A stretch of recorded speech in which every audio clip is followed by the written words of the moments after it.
같이 제목을 한번 읽어보시겠습니다. 유다의 악한 왕. 앞을 보고 합시다.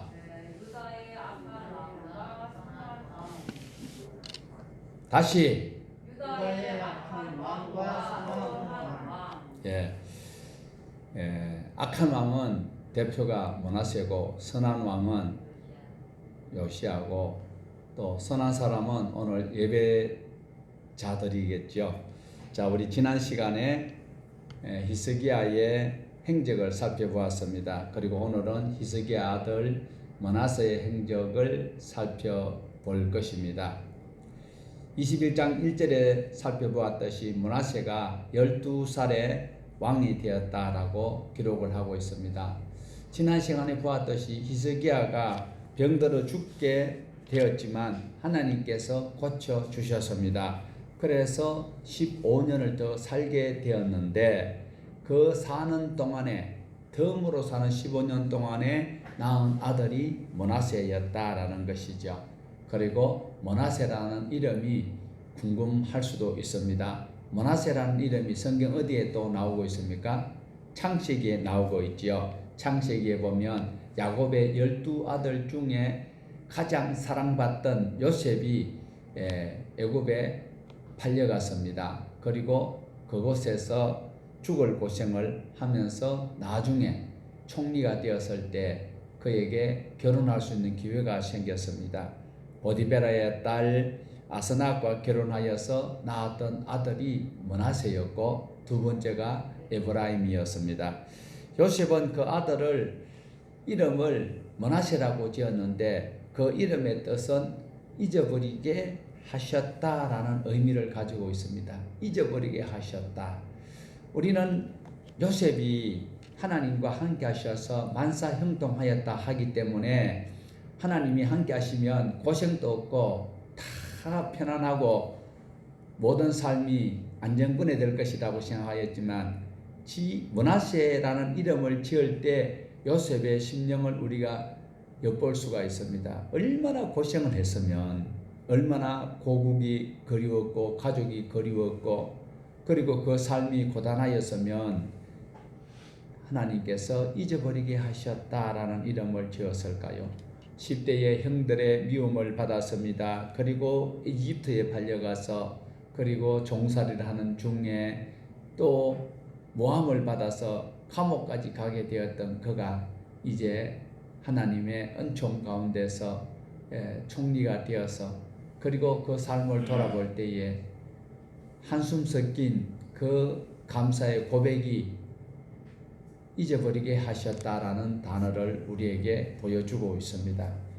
자, 그렇다면 오늘 주인공인 이 므낫세라는 이름을 가진 이 이름을 지었던 분이 누굴까요? 그래도 괜찮은 왕 중에 들어갔던 히스기야가 므낫세라는 이름을 지었던 그 이유도 우리는 기억을 해 보셔야 됩니다. 아수르의 침범이 있었습니다. 그리고 여러 가지 어려운 중에서 죽을 병이 걸렸습니다. 그리고 그가 15년 연장된 동안에 생명이 연장된 동안에 이제 헵시바를 통하여서 아들을 낳았는데 므낫세, 요셉이 잊어버리게 하셨다라는 그런 마음을 히스기야도 가졌던 것으로 보여집니다. 아수르의 침공과 여러 가지 국내외 정치적인 상황과 그리고 자기 신변의 어려운 문제들을 잊어버리게 하셨다라고 하여서 므낫세라고 이름을 지었습니다. 자, 그런데 문제는 히스기야가 이 므낫세를 12살에 왕으로 되도록 한 이 과정 속에서 자기가 한 것이 아니라 므낫세가 지금 왕이 되는데 12살에 왕이 되어서 55년을 통치하게 됩니다. 자, 남왕국의 왕은 르호보암으로 시작하여서 시드기야까지 20명입니다. 공식적으로는. 그리고 북이스라엘은 여로보암부터 호시아까지 19명인데 그러나 남왕국의 20명이라고 하기에는 좀 미안한 것이 있습니다. 유다의 핏줄이 흐르는 것이 아니었지요. 그래서 한 여자를 빼야 되지요. 아달랴를 빼버리면 남왕국 19명, 북왕국 19명의 왕 중에서 가장 악했던 왕이 므낫세였다. 그래서 오늘 우리가 므낫세가 이스라엘의 유다의 악한 왕 중에 한 명이었던 것을 살펴볼 것인데 2절부터 므낫세가 어떤 사람인지를 기록을 하고 있습니다. 그의 악한 행정을 2절에 어떻게 시작하는가 하면 므낫세가 여호와 보시기에 악을 행하여 이렇게 기록하고 3절 보면 므낫세가 했던 일이 무엇입니까? 그의 아버지 히스기야가 헐어버렸던 바알 제단을 다시 쌓았습니다. 그리고 아세라 목상도 만들었고 하늘의 별들을 경배한다고 기록을 하고 있습니다. 심지어 여호와의 성전에 이방 신을 섬기는 신전을 만들기도 하였습니다. 성전에 이방 신을 섬기는 그런 제단을 만들 정도로 뿐만 아니라 손수 아세라 목상을 깎아서 성전에 세웠다라고 기록을 하고 있습니다. 성전 마당에 하늘의 별들 섬기는 이런 제단을 만들고 심지어 더 나아가서는 자기 아들을 불살라 바치는 이런 일들을 하고 있었던 왕이 악한 왕 므낫세였습니다. 점쟁이를 불러서 점을 치고 마술사를 시켜서 마술을 하게 하고 그들의 행위를 신임하였다라고까지 기록하고 있습니다. 이 정도로 악한 왕 같으면 믿음의 사람들이 하나님의 선민이라고 자처하는 이들이 어떻게 해야 될까요? 이스라엘은 광화문이 없습니다. 광화문에 가서 태극기를 흔들든지 촛불을 들든지 해야 되는데 그러지 못하고 있습니다. 우리 21장 9절을 같이 한번 읽어보시겠습니다. 21장 9절 이 백성이 듣지 아니하였고 므낫세의 꾀임을 받고 악을 행한 것이 여호와께서 이스라엘 자손 앞에서 멸하신 여러 민족보다 더 심하였더라. 므낫세 왕이 우상 숭배의 주동자가 되고 백성들 또한 추종을 하고 그것을 덩달아 좋게 여기고 그 길을 따라갔다라고 우리에게 고발하고 있습니다. 그러다 보니까 이스라엘 자손들이 그 땅에 들어가기 전에 살고 있던 아말렉 족속들, 그 가나안의 7 족속들보다 더 악했다, 선하게 살았다, 더 악했다라고 우리에게 전하여 주고 있습니다. 자, 그러면 그 가나안 땅에 들어가기 전에 원래 살고 있던 그 원주민들이 얼마나 악한 짓을 하였는지 우리가 레위기 18장을 통하여서 기억을 할 수 있어야 됩니다. 성경을 창세기부터 쭉 나오는데 앞에 건 들었으니까 다 잊어버리고 이제 새 것만 자꾸 찾으랍니까? 이 아래는 새 것이 없는데 우리는 새 것만 찾으려고 하면 안 되지요. 그러니까 하나님의 말씀을 우리가 지나왔던 그 하나님의 말씀들을 토대로 우리가 앞으로도 바람이 불어도 흔들리지 아니하는 굳건히 나갈 수 있는 원동력이 돼야 된다라는 거예요. 레위기 18장에 보면 입에 담기도 민망할 정도의 악한 짓을 가나안 7 족속들이 하고 있었다라는 것을 우리는 알 수가 있습니다. 하나님께서 가나안 땅에 들어가기 전에 미리 여호수아가 그 땅을 정복하기 전에 이스라엘 백성들을 향하여서 가나안 땅의 풍속과 규례를 따르지 말라라고 분명하게 말씀을 하고 있습니다. 자, 그래서 우리가 레위기를 지금 다 외울 수 있으면 좋지만 못 외우잖아요. 그래서 친절하게 화면에 소개를 하고 있습니다. 우리 같이 한번 보시겠습니다. 레위기 18장 24절에서 25절을 같이 읽어보십니다. 너희는 이 모든 일 스스로 더럽히지 말라. 내가 너희 앞에서 쫓아내는 족속들이 이 모든 일로 말미암아 더러워졌고 그 땅도 더러워졌으므로 내가 그 악으로 말미암아 벌하고 그 땅도 스스로 주민을 토하여 내느니라. 자, 하나님께서 이스라엘 백성을 가나안 땅에서 살 수 있도록 하신 목적이 있었지요. 그 목적은요, 바로 제사장 나라가 되도록 원하셨습니다. 그리고 또 하나는 제사장 나라가 되도록 하기 위해서는 그 땅에 살고 있는 그 사람들의 죄악상, 그들의 생활이 악하기 때문에 하나님께서는 그들을 벌하는 장면이 나오고 있습니다. 이스라엘 백성들이 하나님의 말씀대로 살아가야 가나안 땅에서 내침을 당하지 아니하는데, 지금 분명히 원래 살고 있던 원주민들이 악한 삶을 살았기 때문에 그 땅이 스스로 토하여낸다고 했습니다. 그러면 그 하나님의 선민, 제사장 나라가 되도록 하기 위한 하나님의 백성들이 그 땅에 들어가서 살 때는 아무렇게 살아도 그 땅에서 만세반성할 수 있느냐? 아니라는 거예요. 그래서 다시 그 땅에 어떠하는지를 우리가 또 읽어보시겠습니다. 27절에서 28절입니다. 시작. 너희가 전에 있던 그 땅 주민이 이 모든 가증한 일을 그 땅도 더러워졌느니라. 너희도 더럽히면 그 땅이 너희가 있기 전 주민을 토함같이 너희를 토할까 하노라. 하나님의 말씀은요 절대로 안 변합니다. 지금은요 이미 가나안 땅 들어갔던 때는 한참 전이에요. 그런데 지금 거의 약 1000년 가까이 시간이 지나가려고 하고 있는데, BC 1446년에 애굽에서 나왔거든요. 그랬는데 지금 거의 700년, 이사야가 700년에 말씀을 전가하고 있는데 지금 많은 세월이 그래 지나갔는데도 하나님께서는 분명히 27절에서 말씀하고 있잖아요. 너희가 전에 있던 그 땅 주민이 이 모든 가증한 일을 행하였고 그 땅도 더러워졌느니라. 그런데 너희들도 똑같이 버림을 당할 수 있다. 하나님 말씀을 떠나서 살면 이 말씀을 우리에게 강력하게 기억하도록 요구하고 계십니다. 자, 그렇다면 문제는 므낫세가 통치를 할 때에 예전에 가나안 땅에 살고 있던 사람들보다 선하게 살았을까요? 악하게 살았을까요?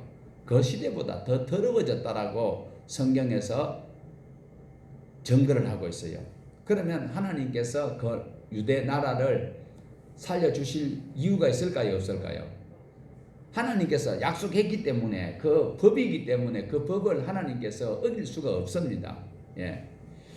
그래서 므낫세와 이스라엘 자손들을 돌이키기 위해서 하나님께서는 선지자들을 보내었다라고 말씀을 하고 있습니다. 10절에 보면 여러 선지자들을 통하여서 그들이 돌이킬 수 있도록 하나님께서 요구를 하셨다라고 우리에게 소개를 하고 있는데, 자, 우리 11절 12절을 본문을 다시 한번 더 보십니다. 21장 11절 12절 같이 보십시다. 유다 왕 므낫세가 이 가증한 일과 악한 행함이 그 전에 있던 아모리 사람들의 행위보다 더욱 심하였고 또 그들의 우상으로 유다를 범죄하게 하였도다. 그러므로 이스라엘의 하나님 여호와가 말하노니 내가 이제 예루살렘과 유다의 재앙을 내리니 듣는 자마다 두 귀가 울리리라.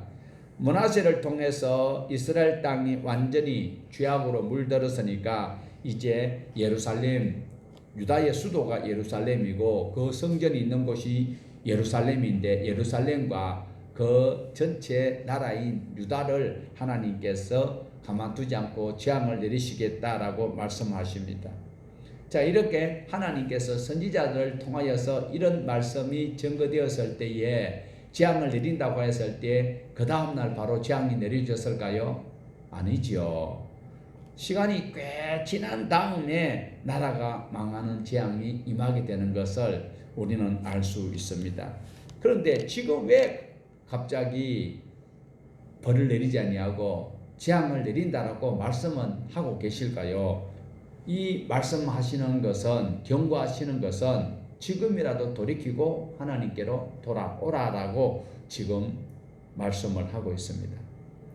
우리는 성경을 통하여서 하나님께서 바로 벌을 내리지 아니하고 기다려 주시는 장면을 여러 곳을 확인해 볼 수가 있습니다.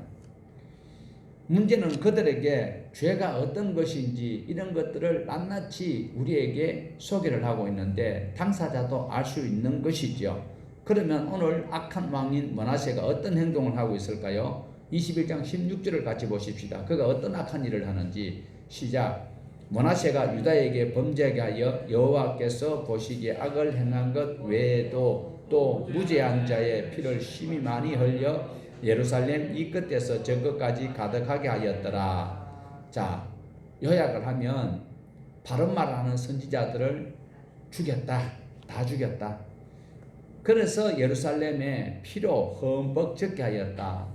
예, 우리가 경험하였듯이 역대 악한 정권들은요, 악한 왕들은 조선시대부터 삼국시대도 마찬가지고 바른 말 하는 사람들은 다 죽여버리는 것이 핍박을 받게 되는 것이죠. 그래서 선량한 사람들을 핍박하고 많이 죽이고 이러한 일들이 그 예루살렘 성에 가득하였다라고 말씀을 하고 있습니다. 유대인의 전성에 의하면요, 이 성경에 있는 것이 아니고 유대인들이 전하여 오는 그 전성에 의하면 선지자의 입을 막기 위해서 매일 선지자 몇 사람씩 처단을 했대요. 그리고 므낫세가 행했다라고 간접적인 그 기록이 히브리서에도 나오기도 한데 이사야 선지자를 톱으로 켜서 순교를 시켰다라는 것도 순교를 시켰다기보다도 이사야 선지자가 순교를 당하였습니다. 그 정도로 악한 왕이 이 므낫세다라는 거죠. 55년 동안 통치하는 그 기간 동안에 긴 시간 동안에 유다에 사는 많은 백성들은 바른 말 하고 싶어도 하지도 못하는 거예요. 하면 죽으니까. 그래서 좋은 것이 좋다 이러면서 눈치 보고 정권에 아부하는 인간들이 더 많아지게 되었다라는 것이죠. 그러다가 이제 무한정 사는 것이 아니라 55년 통치를 하고 그가 죽게 되고 이제 악한 왕 므낫세가 죽으니까 그의 아들 아몬이라고 있는데 아몬이 22살의 왕이 됩니다.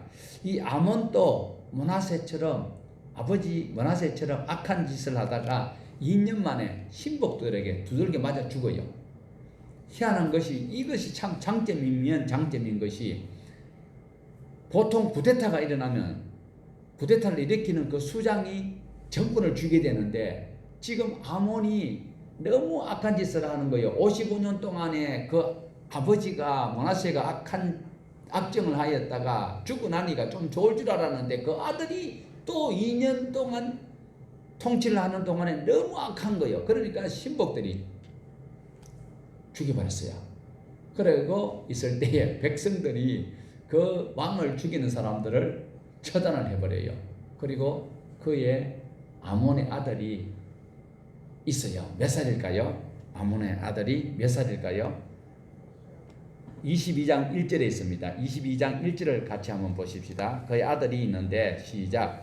요시아가 왕에 오를 때에 나이가 8세라 예루살렘에서 31년간 다스리니라. 그의 어머니 이름은 여디다요 보스가 아다야의 딸이더라. 자, 그 아몬의 아들이 있었는데 아몬이 맞아 죽어버렸잖아요. 그러니까 왕을 그 쿠데타를 일으켰던 사람이 왕이 되는 것이 아니라 이 백성들이 참 훌륭하지요. 이런 거 보면 훌륭한 거요. 예. 그래서 아몬의 아들 8살짜리 요시아를 왕위에 세우는 장면을 보고 있습니다. 그런데 이 요시아가 8살에 왕이 되어서 31년을 다스렸다라고 기록을 하고 있습니다. 자, 우리 2절을 같이 한번 볼까요? 22장 2절. 요시아가 여호와 보시기에 정직히 행하여 그의 조상 다윗의 모든 길로 행하고 좌우로 치우치지 아니하였더라. 자, 다윗의 모든 길로 행했다라는 소리는요, 아버지 아몬이나 할아버지 므낫세처럼 하지 않았고 완전히 다른 삶을 살았던 것을 증명을 하고 있습니다. 놀랍지 않습니까? 그 골치 아픈 집안에서 이렇게 아름다운 왕이 나올 수 있다는 것은 누구를 닮았을까요? 자, 보통 보면 아버지가 술주정뱅이고 이러면 아들도 술주정뱅이가 될 가능성이 많습니다. 제가 그런 것을 한번 경험하였는데요. 뭐 그 개인 경험은 이야기할 필요는 없고, 좌우지간 믿음도 들음에서 나고 불신앙도 들음에서 나옵니다. 그 들었던 것이 의연중에 나타나게 되어 있는데, 이 요시아는 바로 아버지 아몬을 닮지 아니하고 므낫세 할아버지를 닮지 않았다라는 것을 우리에게 보여주고 있는데요. 그러면 이 요시아가 8살에 왕이 되는데 이렇게 착한 왕이 될 수 있었던 그 영향력은 어디에 있을까?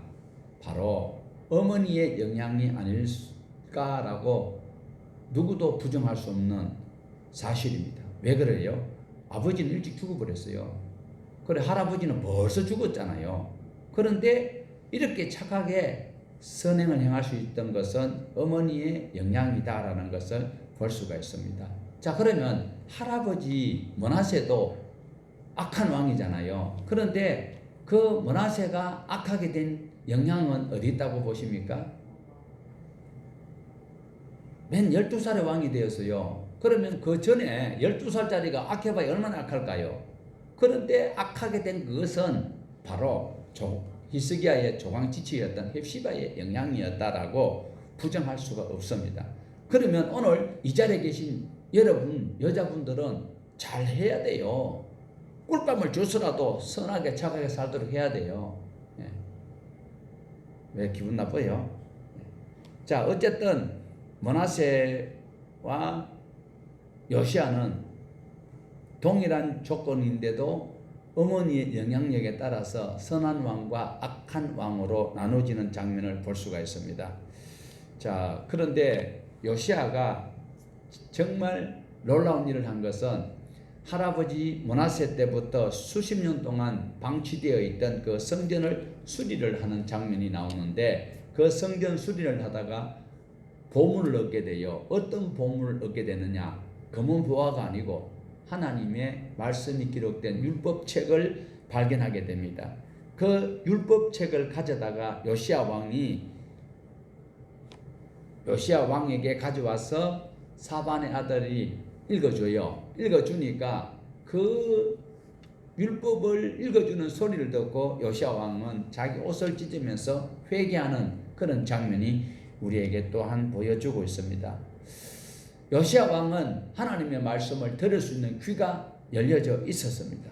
하나님의 말씀을 읽어만 주었는데 요시아 왕은 옷을 찢고 하나님 앞에 조상들의 죄까지 회개하는 장면을 볼 수가 있습니다.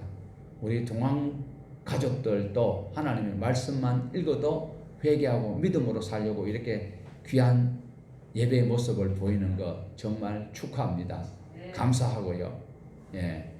자, 그런데 어떤 사람은 하나님이 말씀 이러하다라고 말씀을 증거해도 안 듣는 사람들도 있어요. 예. 자, 그러면 하나님의 말씀을 동일하게 읽어주는데 요시아 왕은 행위를 돌이키고 바로 살겠다고 결단하는 회개의 삶을 사는 왕인가 하면, 요시아의 아들이 나중에 보면 나오는데요. 예레미야서에 보면 나오는데 그 아들이 요야김이라는 왕이 있어요. 예. 요야김 왕은 하나님의 말씀을 읽어주니까 어떻게 했을까요? 자기 옷을 찢었을까요? 하나님의 말씀인 두루마리를 찢었을까요? 두루마리를 찢어서 화로에 불로 다 태워버렸습니다. 하나님의 말씀을 들을 수 있는 귀가 있어야 되고 마음이 있어야 행복한 사람이고 천국 가는 사람입니다. 자, 보세요. 사도행전에도 보면 베드로가 설교를 할 때 3,000명씩 5,000명씩 모여들었습니다. 그러나 스데반이 설교하였을 때는 어떻게 했어요? 가슴을 찢는 것이 아니라 옷을 찢으면서 이를 갈면서 무슨 소리를 했을까요? 아이고, 내가 어떻게 할까? 어떻게 하면 구원을 받을까? 이런 소리를 하는 것이 아니고 저놈을 어찌할고 그러다가 돌로 쳐 죽여버렸어요. 그러면 베드로는 설교를 잘 하였기 때문일까요? 아니면 스데반은 설교를 못하였기 때문에 맞아 죽었을까요? 아니라는 거예요. 하나님의 말씀을 들을 수 있는 사람을 만나는 것이 행복한 사람입니다.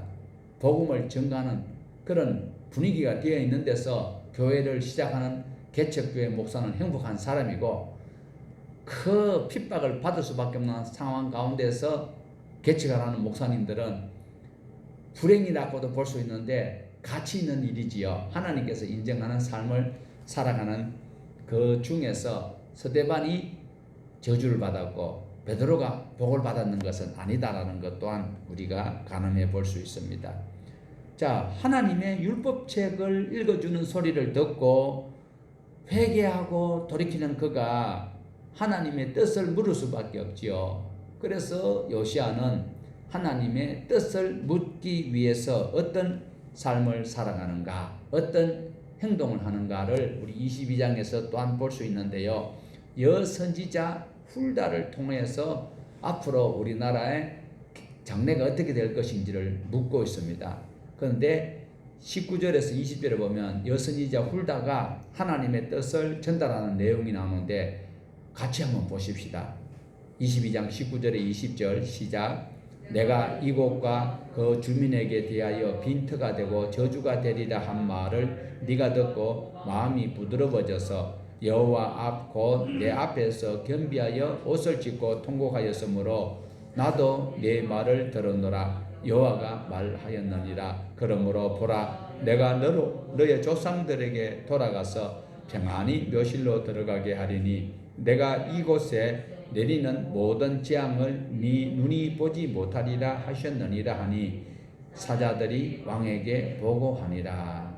자, 다시 설명하면 하나님의 뜻이 무엇입니까? 요시아가 궁금해서 여선지자 훌다에게 그 뜻을 알아보려고 하였을 때에 그 돌아오는 대답은, 하나님의 대답은 결국 네가 사는 나라는 망할 것이고 너는 이 환난 당하는 것을 보지 아니하고 평안히 묘실에 들어가게 될 것이다 라는 대답을 듣게 됩니다. 자, 요시아 왕 입장에서 요시아 왕이 살아생전에 환난을 당하는 그런 일이 없다. 나라가 망하지만 네가 사는 동안에는 어려운 일을 네 눈으로 안 본다 이랬을 때에 다행한 일이요, 불행한 일이에요. 개인적으로는 굉장히 다행한 일입니다. 자, 여기서 우리가 지난 시간에 우리가 마지막 절에 보았던 것처럼 그 정조 할아버지 히스기야 왕은 요시아 왕하고 완전히 대비가 됩니다. 히스기야 왕은 뭐라고 했습니까? 아이고, 내가 사는 동안에 그런 일 없으면 뭐 할렐루야지 뭐 다행이지 뭐 이런 뉘앙스였는데 요시아 왕은 그러지 아니하였습니다. 내가 사는 동안에 어려운 일이 없으면 어휴, 큰일 날 뻔했다, 참 다행이다 이 소리가 아니고 어떻게 했어요? 모든 백성들을 끌어모으고 그리고 하나님 앞에 다시 우리가 바로 서자라고 다짐하는 이 과정을 볼 수가 있습니다. 하나님의 말씀을 왕이 직접 단위에 서서 읽어줍니다. 읽어주면서 우리가 여호와 앞에 결단하자. 그리고 하나님 앞에 우리가 언약을 맺자. 지금 나라가 망할 위기에 있는데 우리가 하나님 앞에서 결단하고 돌이키면 하나님께서 긍휼히 여기시리라. 이 마음을 가지고 하나님 말씀 읽어주면서 백성들에게 결단을 요구하고 있습니다. 정조 할아버지하고 완전히 달라요. 예. 오늘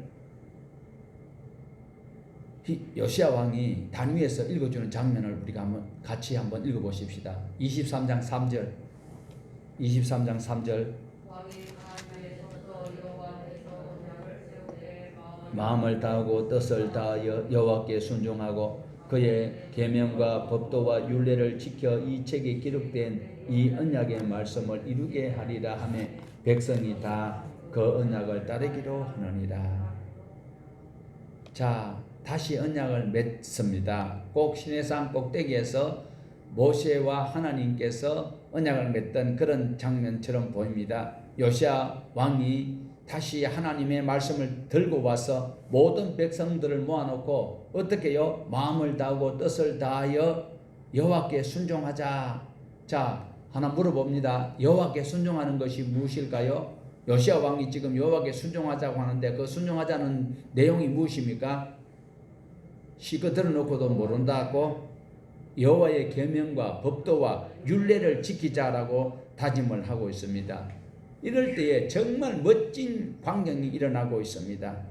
정조할배따와 완전히 다른 이런 상황이잖아요. 백성들도 들어서 알 거예요. 히스기야 왕 때 그렇게 이야기하더라 이런 소리가 이미 귀에 들려졌을 것인데, 이야, 우리 왕은 완전히 자기 사는 날 동안에 어려움이 없다고 하는데도 불구하고 나라를 걱정하여서 온 백성들에게 하나님께 다시 결단하고 하나님의 말씀대로 율례와 법도대로 살자, 마음을 다하고 힘을 다하고 뜻을 다하여 하나님을 사랑하자라고 고백하는 이 소리를 듣고 백성들이 어떻게 했어요?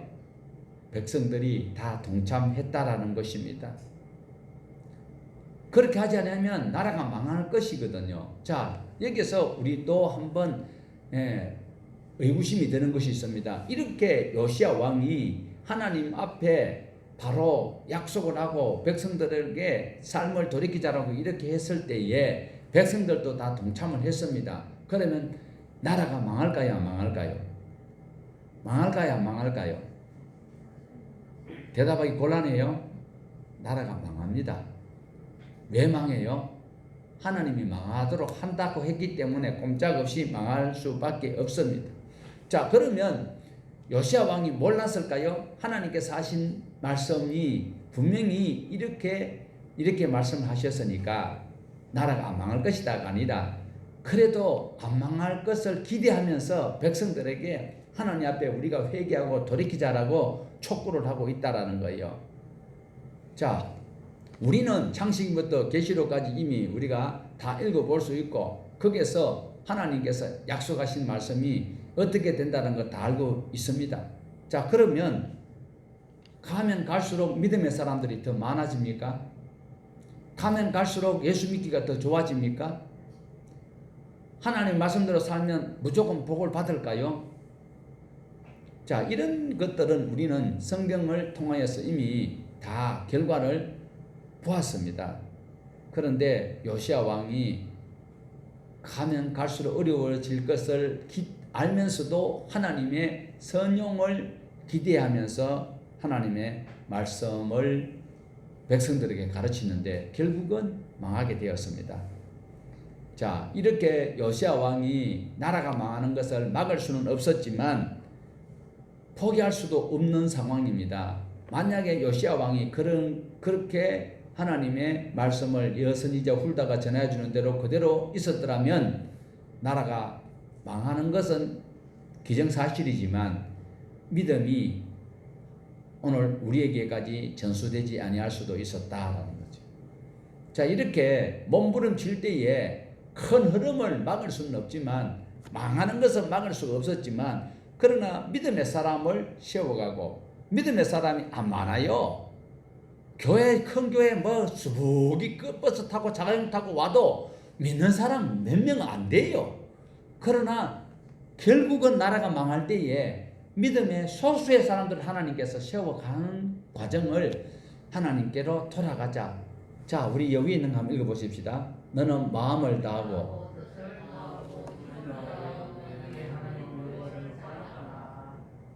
이렇게 하자고 했을 때 하나님께서 다 살려주는 것이 아니라 다 믿었으면 다 살려주셨겠지요.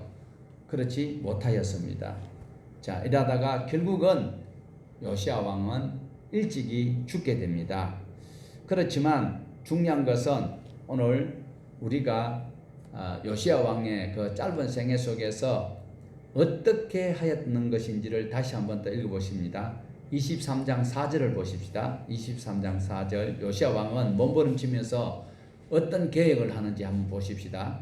왕이 대제사장 hil기야와 모든 부제사장들과 문을 지키는 자들에게 명령하여 바알과 아세라와 하늘의 일월 성신을 위하여 만든 모든 그릇 여호와의 성전에서 내다가 예루살렘 바깥 기드론 밭에서 불사르고 그것들의 죄를 베들로 가져가게 하고, 자, 여호와의 성전에 있던 할아버지가 세웠던 것, 므낫세가 세웠던 것 있잖아요. 바알과 아세라 그리고 하늘의 일월 성신을 섬기려고 만들었던 모든 아세라 목상과 기구들을 다 불살랐다는 거요. 할아버지가 손수 깎아 만들었던 아세라 목상까지 다 끄집어내어서 다 불살라 버렸다라는 것입니다.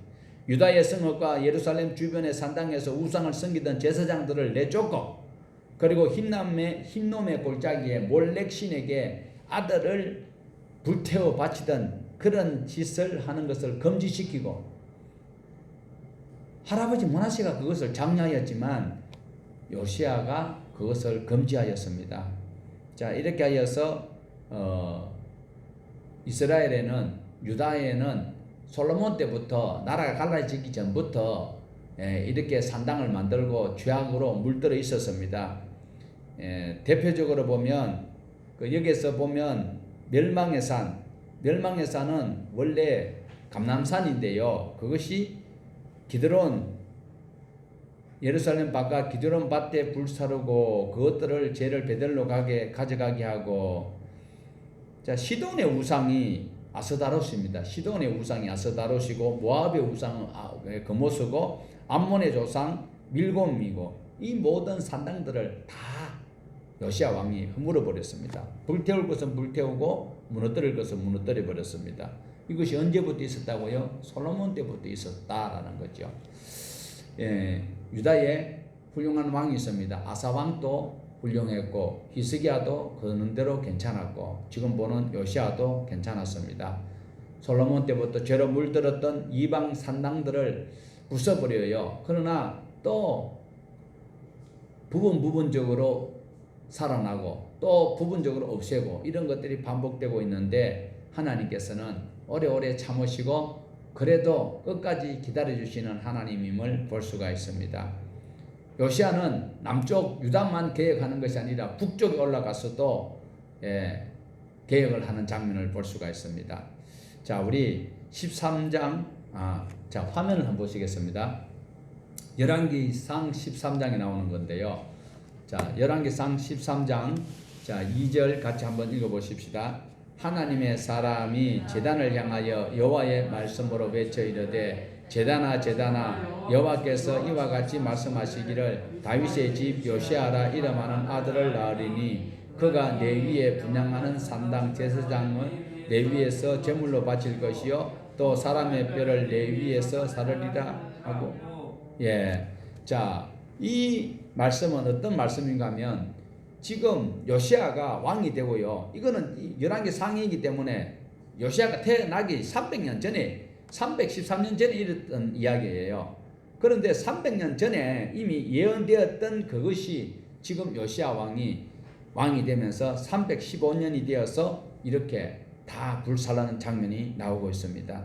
그러면서 요시아 왕은 백성들 다 끌어모아놓고 하나님 앞에 멋지게 유월절을 지키는 장면이 우리에게 보여질 때, 요시아 왕은 하나님께서 어떻게 평가를 하실까요? 자, 23장 25절 봅니다. 시작. 요시아와 같이 마음을 다하며 뜻을 다하며 힘을 다하여 모세의 모든 율법을 따라 여호와께로 돌이킨 왕은 요시아 전에도 없었고 후에도 그와 같은 자가 없었더라. 자, 요시아 이전에도 후에도 그와 같은 왕이 없다. 우리도 이렇게 하나님 앞에 칭찬 들으면 좋겠지요.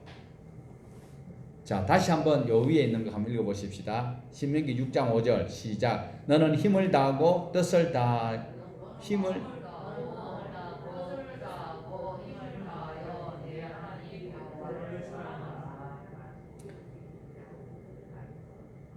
하나님을 사랑하는 것은 구체적으로 무엇일까요? 모세의 모든 율법을 지키는 겁니다. 오직 예수님만, 근데 예수님 믿어야 됩니다. 그런데 하나님을 사랑하고 이웃을 내 몸같이 사랑하라는 이 말씀을 모세 율법에서 우리는 근거를 두어야 되는 것이죠. 자, 모세 율법을 구체적으로 말하면 어떤 책입니까? 레위기지요. 레위기를 읽기에 길다라고 느껴지면 어디를 읽으라 그랬어요? 출애굽기 20장에서 23장을 읽으시면 됩니다. 그것을 아주 압축해 버리면 하나님의 사랑, 이웃 사랑, 출애굽 20장에서 23장을 압축하면 10계명입니다. 10계명을 다 압축해버리면 하나님 사랑, 이웃 사랑이다라는 것을 우리는 꼭 기억을 하셔야 되고, 신약을 살아가는 저와 여러분은 마태복음 5장에서 7장 예수님께서 산상 설교하신 그 말씀대로 살아가기를 노력을 하셔야만 하나님의 말씀을 따라 사는 겁니다. 믿습니까? 교회만 다녀서는 천국 못 가요. 예수님을 믿어야 돼요. 예수님을 믿는다면 마태복음 5장에서 7장에 예수님께서 하신 말씀을 따라 살아가도록 노력을 하셔야 됩니다. 자, 요시야 왕이 그렇게 살았다라고 말씀을 하고 있어요.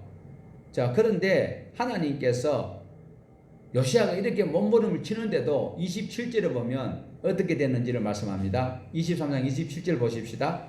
여호와께서 이르시되 내가 이스라엘을 물리친 것 같이 유다도 내 앞에서 물리침에 내가 택한 이 성 예루살렘과 내 이름을 거기에 두리라 한 이 성전을 버리리라 하셨더라.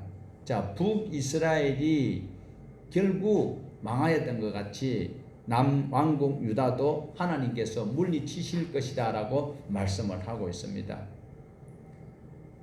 결국 나라도 버리는 것이 아니다. 성전까지 버리고 말 것이다. 성전도 불탈 것이다. 그런데 BC 586년에 불타버렸어요. 요시야가 잘했는데 왜 하나님은 유다 땅에 진노를 내렸을까요? 자, 그 이유가 26장에 있어요. 요시야가 잘했어요. 그러는데도 망하는 이유가 무엇이냐? 23장 6절 시작. 그러나 여호와께서 유다를 향하여 내리신, 안 읽어요? 시작. 왕하 26절 23장 26절. 그러나 여호와께서 유다를 향하여 내리신 그 크게 타오르는 진노를 돌이키지 아니하셨으니 이는 므낫세가 여호와를 경노하게 한 그 모든 경노 때문이라. 자, 하반절에 이는 줄칩니다. 므낫세가 여호와를 경노하게 한 그 모든 경노 때문이라. 유다가 망하는 이유가 무엇이라고요?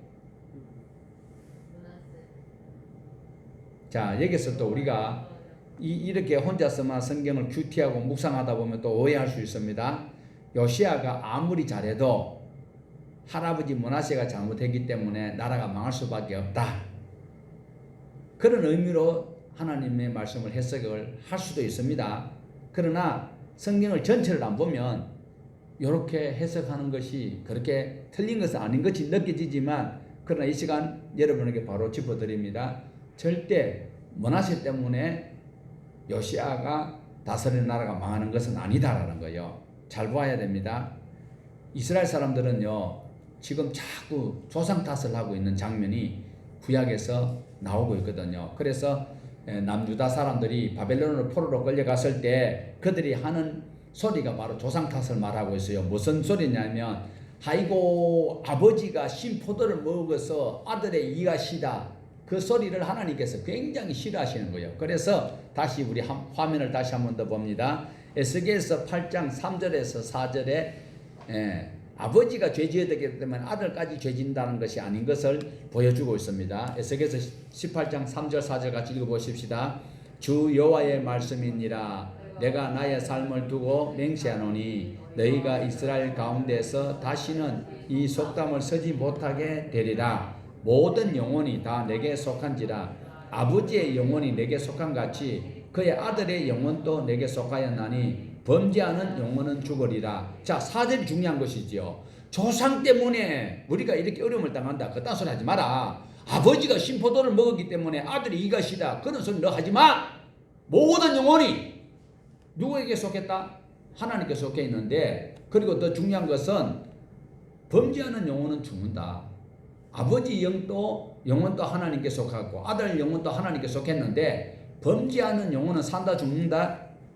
예, 또 있어요. 자, 예레미야서 31장 29절에 30절 시작. 그때에 그들이 말하기를 다시는 아버지가 신포도를 먹었으므로 아들들의 이가 시다 하지 아니하겠고 신포도를 먹는 자마다 그의 이가 신 것 같이 누구나 자기의 죄악으로 말미암아 죽으리라. 그러니까 성경을 한 절 붙들고 큐티한다고 하다가는 큰일 날 수가 있다는 거예요.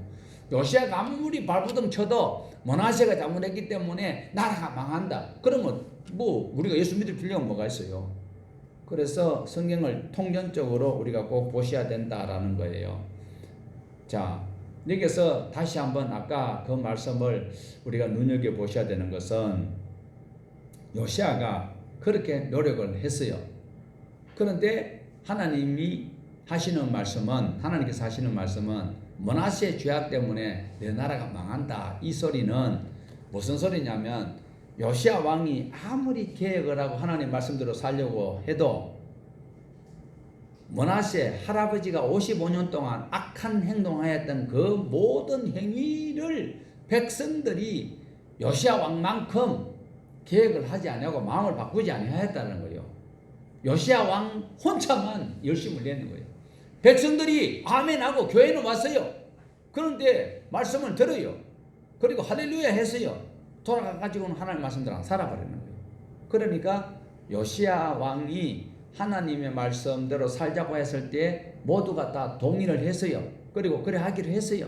그런데 그 삶이 할아버지 55년 동안 악한 행동할 때 그 길들였던 그대로 살았기 때문에 결국은 나라가 망하게 되었다. 이해가 되십니까? 자, 그러므로 요시아 때에 요시아 혼자만 잘하였는데 백성들이 그러지 아니하였다라는 것이 성경에서 다른 선지자들도 증거를 하고 있습니다. 스바냐, 예레미야 거기에 기록이 되어져 있습니다. 예레미야 3장 10절 보면요, 내게 돌아오지 않고 거짓으로 돌아왔다는 거예요. 이스라엘 백성들이 근성으로 나에게 나오는 척만 하고 진심으로 나에게 나오지 아니하였다. 그러니까 교회는 나와도 진심으로 안 나오고 근성으로 왔다 갔다 하면 이렇게 나라가 망할 수밖에 없다는 것을 성경에서 말씀을 하고 있습니다. 요시아 왕은 마음과 뜻과 힘을 다하여 하나님을 섬겼지만 온 나라가 변하는 것은 어렵더라. 요시아 왕은 이집트의 왕 바로의 너고에 의해서 죽임을 당하게 됩니다. 훌다가 예언했거든요. 너는 평안히 조상의 묘실에 들어가게 될 것이다. 그 땅에 내리는 모든 재앙은 보지 아니하고 평안히 묘실로 들어갈 것이다 라고 조금 전에 우리가 읽었습니다. 그런데 요시아가 죽는 그 상황만 볼 때는 요시아 왕이 평안하게 살았던 생은 아닌 것으로 보여져요. 왜 그런가 하면 39살에 죽게 되거든요. 젊은 나이에 요절하였다라고도 할 수 있습니다. 큰 나라의 칼에 의해서 죽게 되었으니까 참 안타깝지요. 그런데 성경은 그 요시아 왕을 어떻게 평가하느냐, 그 시대의 요시아의 죽음을 평안히 묘실에 들어갔다라고 기록을 하고 있습니다. 오늘 이 땅에서 믿음으로 살려고 발부둥 치는데 잘 안 돼요. 우리가 창세기부터 요한계시록까지 이렇게 말씀대로 하려고 하는데도 동참하는 사람들이 적잖아요. 또 동참해보니까 지루하고 힘들고 복받으라 잘 된다 이런 것도 없고 휘떡 뒤집어지고, 그냥 산불화가 거미발도 안 되고 그렇죠. 그러나 요시아를 하나님께서 어떻게 평가하시는가가 중요하다라는 겁니다. 오늘 또 성경은 그를 올바른 왕으로 마음과 뜻과 힘을 다하여 하나님을 섬긴 왕으로 우리에게 소개를 하고 있습니다. 오늘 저와 여러분 또한 하나님께서 어떻게 인정하시는가가 중요한 것을 기억하시면서 주어진 환경 속에서 최선을 다하여 하나님의 사랑, 이웃 사랑할 수 있는 우리 모두가 되기를 주님의 이름으로 축복합니다.